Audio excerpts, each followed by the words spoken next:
ఆస్ట్రేలియాలో బాండీ బీట్ సంఘటన గురించి మనం మాట్లాడుకుంటున్నాం కదా, అందులో చాలా పెద్ద ట్విస్ట్ అవుట్ బయటకు వచ్చింది. ఇద్దరు ఉగ్రవాదులు 15 మందిని చంపేశారనే విషయం మనందరికీ తెలుసు. ఆ ఇద్దరు ఉగ్రవాదులు ఒక వ్యక్తి చనిపోయాడని కూడా మనకు తెలుసు. అండ్ వాళ్ళిద్దరు తండ్రి కొడుకులను కూడా మనం మాట్లాడుకున్నాం. కానీ నిన్నటి వరకు ఏ ఇంటర్నేషనల్ మీడియా పోస్ట్ మనం చూసినా కూడా, ముఖ్యంగా ఇజ్రాయెల్ జెరూసలేం పోస్ట్ అని మనం చూస్తే, ఈ తండ్రి ఎవరైతే ఉన్నాడో సాజిద్ అక్రమ్ అనే వ్యక్తి, ఆయన పాకిస్తాన్ సంబంధించిన వ్యక్తి అని రాస్తున్నారు. కానీ వీళ్ళు ఎగ్జాక్ట్ గా 2 months బ్యాక్ ఫిలిప్పీన్స్ వెళ్ళారని, అక్కడ ట్రైనింగ్ తీసుకున్నారని. అండ్ అది కూడా కాదు, ఇక్కడ చాలా పెద్ద ట్విస్ట్. ఫిలిప్పీన్స్ పేరు బయటకు వస్తుంది, కానీ దాంతోపాటు భారతదేశం పేరు బయటకు వస్తుంది. ఎందుకంటే ఈ సాజిద్ అనే వ్యక్తికి భారతదేశపు పాస్పోర్ట్ ఉంది.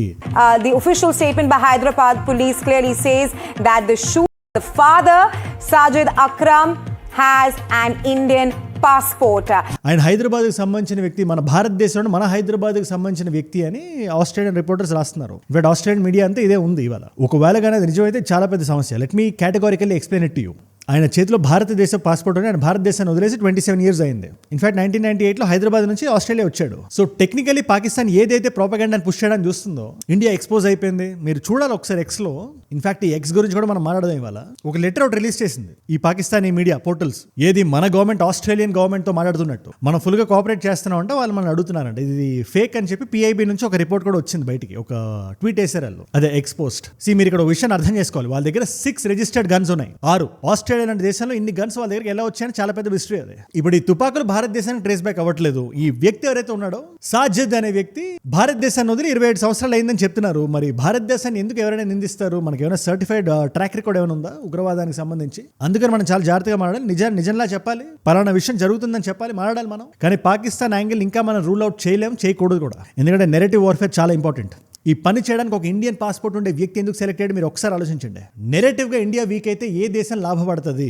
అందుకని మనం పాకిస్తాన్ రూల్ అవుట్ చేయకూడదు. అందుకని మనం నిజాన్ని బయటికి రాని వాళ్ళు, ఈ మదర్ ఎవరైతే ఉన్నారు ఈ ఫ్యామిలీలో, సాజిద్ వైఫ్, ఆవిడని అడిగితే మీ కొడుకు ఇలా చేశాడు చూడండి, మీ ఆయన ఇలా చేశాడంటే, లేదు చాలా మంచోళ్ళని చెప్తున్నారంట ఆవిడ. అంటే ఫ్యామిలీలో కుటుంబానికి కూడా ఎవరికి తెలియకుండా ఫిలిప్పీన్స్ వరకు ట్రావెల్ చేసి అలాంటి ట్రైనింగ్ పొంది వెనక్కి వచ్చి మరి ఇలాంటి దుర్మార్గాన్ని చేశారంటే ఎంత ప్లాన్డ్ గా చేసి ఉండాలి. అండ్ వీటిలన్నిటికన్నా ఇంపార్టెంట్ గా ఇజ్రాయెల్ స్టాండ్ ఏంటో తెలిసే. ఇక్కడ వాళ్ళు ఫిలిప్పీన్స్ అనట్లేదు, భారతదేశం కూడా ఒక్క మాట అనట్లేదు. ఇన్ఫాక్ట్ పాకిస్తాన్ ని కూడా వాళ్ళు అనట్లేదు, వాళ్ళు డైరెక్ట్ గా ఇరాన్ మీద పడుతున్నారు. వాళ్ళ ప్రకారం ఇది ఎక్కడి నుంచి ఎవరు ఎలా చేసినా కూడా దీని వెనకాతల హస్తం ఇరాన్దే అని. మనం జూన్ జూలై టైంలో చాలా జియోపొలిటికల్ వీడియోస్ మనం చేసి మాడుకున్నాం కదా. ఇష్ఫహాన్ ఇంకొక 2 ప్లేసెస్ ని B-2 బాంబర్లు పంపించి మరి అమెరికా బాంబ్ చేసింది. వాళ్ళ న్యూక్లియర్ ఆయుధాల కెపాసిటీని ఇంపార్టెంట్ చేసింది కదా. దానికి ఇది రిటాలియేషన్ అని చెప్పి ఇజ్రాయెల్ ఇంకా బలంగా నమ్ముతుంది. సో ఏది ఏమైనా మనం 3 విషయాల గురించి వాటి వీడియోలో మనం మాట్లాడదాం. పాయింట్ నెంబర్ 1, సాజిద్ అనే వ్యక్తికి ఇండియన్ పాస్పోర్ట్ ఉంది అని బయటికి న్యూస్ రాగానే మన చుట్టూ నడుస్తున్న నెరేటివ్ వార్ఫేర్ ఎలా ఉంది. పాయింట్ నెంబర్ 2, భారతదేశం మీద కేటగారికల్ గా ఎక్స్ అనే ప్లాట్ఫామ్ లో జరుగుతున్న రేసిజం.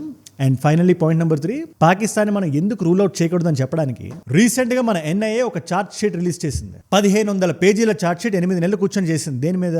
పెహల్గాం దాడి ఉంది కదా, దాంట్లో పాకిస్తాన్ హస్తం ఎలా ఉందని విత్ ప్రూఫ్స్ చూపించారు. ఆ ప్రూఫ్స్ ఏంటో మీ ముందు పెడతానండి. సో దట్ ఇండియాని పాకిస్తాన్ కలిపి ఒక మ్యాప్ లో పెట్టేసి, ఒక పేజ్ మీద రాసేసి, ఒక సెంటెన్స్ లో పెట్టేసి, భారతదేశం కూడా ఉగ్రవాదాన్ని రెడీ చేస్తున్నాను ఒక నెరేటివ్ ని వాళ్ళు రెడీ చేస్తున్నారు కదా, దాన్ని కట్ చేయాలి మనం. లేదా సాజిద్ అనే వ్యక్తి నిజంగా భారతదేశానికి చెందిన వ్యక్తేనా, ఆ వ్యక్తి దగ్గర ఇండియన్ పాస్పోర్ట్ ఉన్నా కూడా హీఈస్ ఎ స్లీపర్ సెల్. భారతదేశానికే కాదు ఆస్ట్రేలియా కూడా దేశం మీద ఎటువంటి ఎలిజెన్స్ లేకుండా వాళ్ళు పనిచేస్తుంటారు వాళ్ళ పర్టికులర్ రాడికలైజేషన్ కోసం. దాని గురించి మనం డిస్కస్ చేయడం ఇవాళ విస్తారంగా చాలా ఇంపార్టెంట్. అండ్ దీని మీద యాజ్ యూజువల్ నేను చెప్పినట్టే ఎటువంటి కొత్త అప్డేట్ వచ్చినా కూడా నా వీడియో ఒకటి ఖచ్చితంగా వస్తుంది. ఇన్ఫాక్ట్ ప్రపంచ నలుమూలలో ఏది ఎక్కడ ఎలా జరిగినా కూడా అందరికీ అర్థమయ్యే భాషలో ఒక 10 నిమిషాలు వీడియో చేసి మీ ముందు పెట్టేస్తాను. ఈ నాలెడ్జ్ పిల్లి మీరు మిస్ అవ్వకుండా ఉండాలనుకుంటే కింద కనబడే సబ్స్క్రైబ్ బటన్ నొక్కి పెట్టేసుకోండి. డన్. ఓకే, ఇవాళ కాంటెక్స్ట్ గురించి మనం ఏమాత్రం మాట్లాడాలన్నా ఇజ్రాయెల్ చెప్తున్న ఒక మాట మనం వినాలి. There very clear. ఈ దాడులు మా మీద ఎందుకు జరుగుతున్నాయంటే, ఇంటర్నెట్ లో యాంటీ సెమిటిజం తారాస్థాయికి చేరింది. ఏంటి యాంటీ సెమిటిజం అంటే, ఈ జ్యూ కమ్యూనిటీ ఏదైతే ఉందో వాళ్ళ మీద టార్గెటెడ్ గా హేట్ చేయడం, ఒక రకమైన రేసిజం చూపించడం. అది ట్విట్టర్ ఎప్పుడైతే ఎక్స్ అయిందో, ఇలాన్ మస్క్ అనే వ్యక్తి చేతి కిందకు వచ్చిందో, ఆయన దాన్ని ఏం చేశాడంటే కంప్లీట్లీ క్యాపిటలైజ్ చేసి పడేశాడు. ఏ అభిప్రాయానికి మనం సెన్సర్ వేయకూడదు అని చెప్పి ఎవరికి ఎంత పోస్ట్ ఎంత రీచ్ వస్తే అంత డబ్బులు వచ్చేలా ఒక అల్గోరిథం డిజైన్ చేశాడు ఆయన. అది ఆయన అండర్లో ఉండే ఎక్స్. ఇప్పుడు దీనివల్ల ఏమవుతుందంటే, బికాజ్ ఇజ్రాయెల్ మీద చాలా మందికి ఒక కోపం ఉంది కాబట్టి, వాళ్ళు ఏదైతే గాజాలో చేస్తున్నారో దానికి సంబంధించి కానీ, లేదా మత విద్వేషాలు కానీ 2 కమ్యూనిటీస్ ఉన్నాయి కాబట్టి, అండ్ ఈ కమ్యూనిటీ వాళ్ళు ఎక్కువ మంది ఉన్నారు కాబట్టి, నేను ఇక్కడ ఇజ్రాయెల్ చేసిన రైట్ రాంగ్ గా చెప్పట్లేదు, కాకపోతే ఈ నంబర్ ఎక్కువ ఉంది కాబట్టి వీళ్ళ మీద చేస్తున్న యాంటీ సెమిటిక్ పోస్ట్లు ఏవైతే ఉన్నాయో అది ప్రపంచంలోనే ఎప్పుడూ లేనంత యాంటీ సెమిటిక్ హేట్ని రెడీ చేస్తుంది. దానివల్ల ఇది జరిగిందని చెప్పి ఇజ్రాయెల్ మాట్లాడుతుంది. కాకపోతే ఇదే ట్విట్టర్ నెక్స్ట్ మనం కొంచెం జూమ్ ఇన్ చేసి చూస్తే ఇంకో కమ్యూనిటీ కూడా మనకు కనబడుతుంది దేని మీద అయితే రేసిజం ఎక్కువ చూపించబడుతుందో. ఆబ్వియస్లీ ఒకటి జ్యూస్ అయితే, రెండోది భారతీయులు. ఇవాల్టి రోజున భారతీయుల మీద జరుగుతున్న రేసిజం ఏదైతే ఉందో ప్రపంచంలోనే ఎప్పుడూ లేనంత ఉంది. దానికి కారణం డీజేటీ అవ్వచ్చు, అసీం మునీర్ అవ్వచ్చు, ఎవడైనా అవ్వచ్చు, బట్ ఉంది. అందుకని మన ఆస్ట్రేలియాలో న్యూ సౌత్ వేల్స్ లో జరిగిన దుర్ఘటన చూసిన తర్వాత ఇంకా మనం జాగ్రత్త పడాలి, సెక్యూరిటీని ఇంకా టైటన్ చేయాలి. అండ్ బై ద వే మీలో అహ్మద్ ఎంతమంది గుర్తున్నాడు? నేను ఈ ఆస్ట్రేలియా దాడి మీద చేసిన ఫస్ట్ వీడియోలోనే ఒక సంఘటన చెప్పాను కదా, 2 గన్మెన్ ఉన్నారు, తండ్రి కొడుకు. వాళ్ళ దగ్గర ఇన్ఫాక్ట్ మెషిన్ గన్స్ లేవు, లేకపోతే ఇంకెంతమంది ప్రాణాలు పోయేవో. ఇప్పుడు ఇక్కడ వన్ ఆఫ్ ద గన్మెన్ దగ్గర తన దగ్గర ఉన్న తుపాకీని వెనక నుంచి ఎంతో సాహసోపేతంగా వెళ్ళి తీసుకున్న వ్యక్తి అహ్మద్. ఇన్ఫాక్ట్ ఈయన మీద కూడా చాలా థియరీలు వార్తలు బయటకు వచ్చాయి, ఆస్ట్రేలియన్ సిటిజన్ అని, క్రిస్టియన్ అని చెప్పి. కానీ కాదు, అది ఇవాళ మనకి ప్రూవ్ అయింది, బయటకు న్యూస్ వచ్చింది. యాంటనీ ఆల్బనీస్ గారు ఎవరైతే ప్రైమ్ మినిస్టర్ ఉన్నారో ఆస్ట్రేలియాకి, స్వయానే వెళ్ళి మాట్లాడారు. He was very very clear. Me courage ఏదైతే ఉందో అది మనం ఇన్స్పైర్ చేస్తానని చెప్పి ఆయన అన్నాడు. ఒకసారి మీరు వినండి. Thank you very much. Heart is strong. Thank you. Your courage is inspiring. And in fact ఈయనకి మెడికల్ బిల్స్ కానీ, ఈయనకి జరిగిన డ్యామేజ్ కానీ చాలా ఎక్కువ జరిగింది. ఇన్ఫాక్ట్ ఒక చేతిని యాంప్యూటేట్ చేయాలని మాట్లాడుతున్నారు. దేవుడి దేవల్ల జరగకూడదు, కానీ ఈయనకి ఫండింగ్ రైజ్ అవుతుంది. దాదాపు $1.4 మిలియన్ రైజ్ చేశారు. అది మన కరెన్సీలో చెప్పారంటే 10 కోట్లది. ఎవరు చేశారు తెలుసా? ఇజ్రాయెల్కి సంబంధించిన ఆస్ట్రేలియాలో ఉన్న జూ కమ్యూనిటీ. ఇవాళ అహ్మద్ అని ఒక వ్యక్తికి చేసింది. హ్యుమానిటీ ఇంకా ఉంది, వీళ్ళందరూ ఇంకా కో ఎగ్జిస్ట్ అవ్వగలుగుతారు అని వీళ్ళు ప్రూవ్ చేశారు. He's a fruit seller. అందుకని మన 2 విషయాలు మనం గుర్తుపెట్టుకోవాలి. ఎవరు ఎక్కడ ఏ ఇంటెన్షన్తో దేశాన్ని ఏం చేద్దాం అని చెప్పి ఆ దేశంలో ఉంటున్నారు. బిపిన్ రావత్ గారు చెప్పిన మాట నేను ఇవాళకి మర్చిపోయాను. We have to fight A 2.5 front war అని. With the Western adversary taking advantage of the situation developing on the northern border is very much likely. And therefore, there is no gainsaying that we have to be prepared for conflict on the northern as well as the western border. He is very clear. మనం యుద్ధం చేయాల్సి వస్తే north western థియేటర్లో పాకిస్తాన్ ఉంది, north eastern థియేటర్లో China ఉంది, దేశం లోపల ఒక 0.5 ఫ్రంట్ ఇంకా ఉంది. వాళ్ళు రెడీ అవుతున్నారు. వాళ్ళు ఇల్లీగల్స్ లో లోపలికి వస్తారు, దేశం పట్ల ఎటువంటి ఎలిజియన్స్ ఉండదు, ఒక ఐడియాలజీతో లోపలికి వస్తారు, దేశాన్ని ఇంటర్నల్ గా క్రంబుల్ చేద్దామని చెప్పి. వాళ్ళ గురించి మనం చాలా జాగ్రత్తగా ఉండాలి. వాళ్ళ ఆస్ట్రేలియాకి సంబంధించి తండ్రి గానీ కొడుకు గానీ ఇద్దరు స్లీపర్ సెల్సే. అక్కడ ఆస్ట్రేలియన్ పాస్పోర్ట్ ఉన్నా, ఇండియన్ పాస్పోర్ట్ ఉన్నా, పాకిస్తానీ పాస్పోర్ట్ ఉన్నా. ఇన్ఫాక్ట్ వాళ్ళకి ఆ పాస్పోర్ట్లు ఎట్లా వచ్చాయి కూడా మనం జాగ్రత్తగా చూడాలి మనం. అండ్ ఇవాళ మనం దాని గురించి మాట్లాడాలంటే వాళ్ళు సొసైటీలో కలిసిపోతారు, వాళ్ళు మింగిల్ అయిపోతారు, వాళ్ళ పని ఏదో వాళ్ళు చేసుకుంటూ ఉంటారు. అండ్ సడన్ గా వాళ్ళకి పైనుంచి ఆర్డర్స్ వచ్చినప్పుడు దేశానికి అడ్డంగా నిలబడతారు. ఇన్ఫాక్ట్ వీళ్ళతో డీల్ చేసినప్పుడు మనం చాలా సీరియస్ గా ఉండాలి. ప్రస్తుతానికి నేను చెప్తాను కదా, ఈ సాజిద్ అక్రమ్ ఎవడైతే ఉన్నాడో ఫాదర్, ఆ వ్యక్తి ప్రస్తుతానికి ఆస్ట్రేలియాలో ఒక sleeper cell. They calling him bastard. In fact ఇద్దరిని ఆస్ట్రేలియన్ మీడియా పిలుస్తుంది. లేదా ఇలాంటిది ఏదైనా యూరోప్ లో జరిగినా లేదా అమెరికాలో జరిగినా ఠక్కన ఉగ్రవాదం అని చెప్పేస్తారు. మన పెహల్గామ్ లో జరిగినప్పుడు వీళ్ళు ఏం రాశారు తెలుసా? ఇదే న్యూయార్క్ టైమ్స్, ఇదే CNN, ఇన్సర్జెన్సీ ఉంది భారతదేశంలో, ఆజాద్ కాశ్మీర్, ఇలాంటి పదాలు వాడు రాస్తున్నారు. నేను ఆ రోజు ఉన్న ఇవాళ కూడా అదే మాట అంటున్నాను. నేను మన కాశ్మీర్ని పట్టుకొని అందులో కొంత భాగం వాళ్ళు ఆక్రమించేసి మిగిలిన భాగంలో టూరిజం పెరుగుతుందని బార్డర్లు దాటి మత ప్రాతిపదికన చంపేసి తుపాకులు పట్టుకొని వస్తే వాళ్ళు ఇన్సర్జెంట్స్ అంట, ఉగ్రవాదులు కాదంట. ఇది వెస్టర్న్ హిపోక్రసీ. ఇది మీకు చిన్న శాంపుల్ అంతే. అందుకని మనం ఏదైనా మాట్లాడాలి విత్ ప్రూఫ్స్, మనం మాట్లాడాలి విత్ చార్ట్ షీట్స్ మాట్లాడాలి. అదే భారతదేశం చేస్తుంది ఇవాళ మనం అదే చేసాం.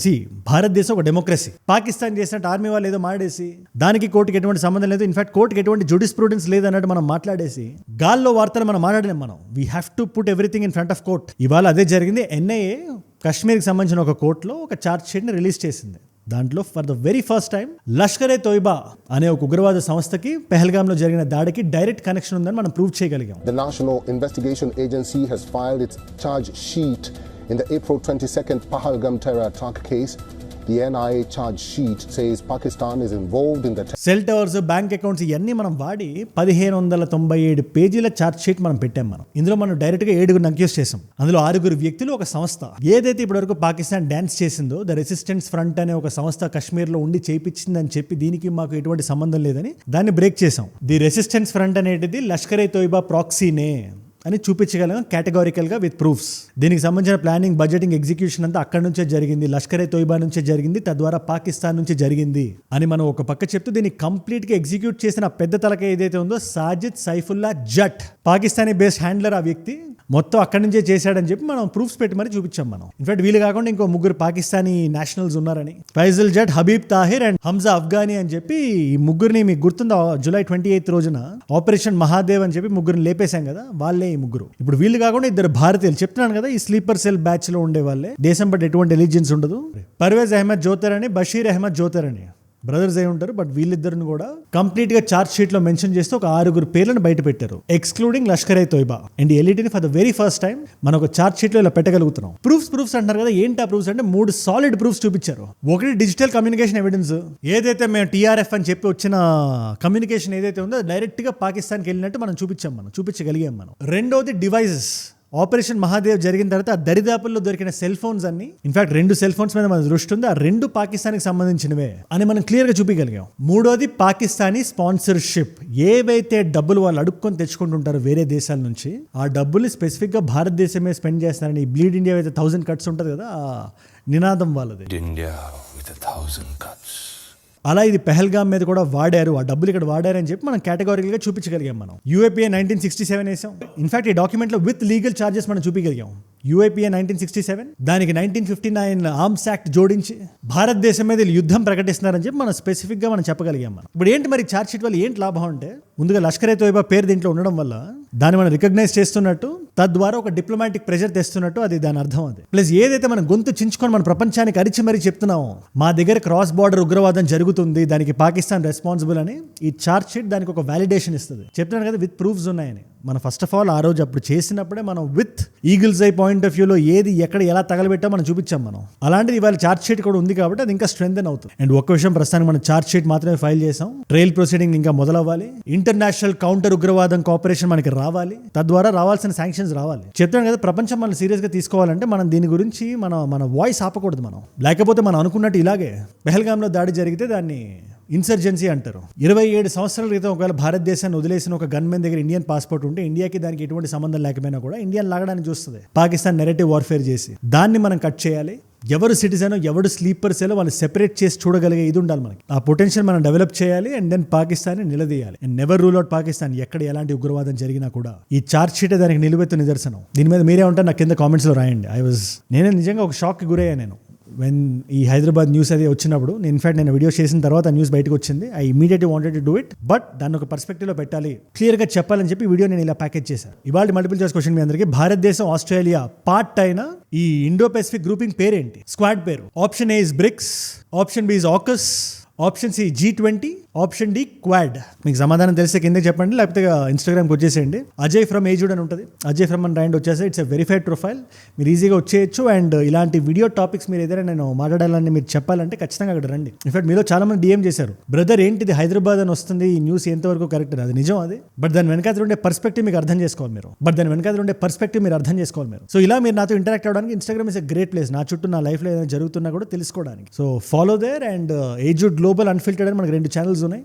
మీ నాన్ తెలుగు ఫ్రెండ్స్కి నాకంటే వీడియోస్ మీరు షేర్ చేయాలన్నా, లేదా fashion fitness grooming kind of content నా నుంచి మీరు కన్జ్యూమ్ చేయాలన్నా, these 2 are great channel. Support and subscribe. And మీరు ఇక్కడ దాకా ఈ వీడియోలో వచ్చారంటే నా వీడియోస్ మిమ్మల్ని ఆకట్టుకుంటున్నాయి, ఒక వాల్యూ పొందుతున్నారు. Thank you so much for that. మీరు ఇస్తున్న ఈ వాచ్ టైం రిటెన్షన్ ఏదైతే ఉందో, ప్రాణం పెట్టి నన్ను పనిచేయడానికి, రోజు నిర్భయంగా నిర్మోహమాటంగా మాట్లాడడానికి, లేటెస్ట్ అప్డేట్స్ వస్తుండగా మీ ముందు పెట్టడానికి నన్ను ప్రేరేపిస్తుంది, ప్రోత్సహిస్తుంది. ఫర్ ఎగ్జాంపుల్ నిన్నటి వరకు ఇంక్లూడింగ్ ఇజ్రాయెల్ వీళ్ళ దగ్గర పాకిస్తానీ పాస్పోర్ట్స్ ఉన్నాయని చెప్తున్నారు, న్యూస్ ఆర్టికల్స్ వచ్చాయి. అండ్ టక్కన్ ఇండియా అని రాగానే I had to make another video. అలా ఎటువంటి కరెక్షన్ వచ్చినా కూడా మీకు అప్డేట్ చేస్తుంటా మన నేషన్ ఫస్ట్ పర్స్పెక్టివ్ లో. ఈ నాలెడ్జ్ ఫీల్ మీరు మిస్ అవ్వకుండా మీరు చూడాలంటే, మీరు ఆఫీస్ నుంచి కాలేజ్ నుంచి వెనక్కి వచ్చిన తర్వాత మీ రిలేషన్షిప్స్, స్ట్రగుల్స్, లైఫ్, రెస్పాన్సిబిలిటీస్ వీటన్నిటితో పాటు ప్రపంచంలో ఏం జరుగుతుందో కూడా తెలుసుకోవాలనుకుంటే కింద కనబడే సబ్స్క్రైబ్ బటన్ నొక్కి పెట్టేసుకోండి. డన్. మీకోసం 2 వీడియోస్ పెడుతున్నా. ఇదే ఆస్ట్రేలియాకి సంబంధించి ఐ డన్ జరగ్గానే ఒక వీడియో చేసి, ఆ వీడియో ఇక్కడ ఉంది. దాని ఫాలో అప్ వీడియో ఒకటి ఉంది, ఆ వీడియో ఇక్కడ ఉంది. మీకు ఏ వీడియో ఇంట్రెస్ట్ ఉంటే ఆ వీడియోని చూడండి. నేను మళ్ళీ మిమ్మల్ని రేపు కలుస్తా. మనందరం కలిసి పెరగాలి, కలిసి ఎదగాలి. Let us all grow together. Let us all rise together. Rise above ignorance, rise above arrogance, rise above hate. ఏజుడ్ అంటే మనం. జై హింద్, జై భారత్, జై ఆంజనేయ. ఓం నమః శివాయ.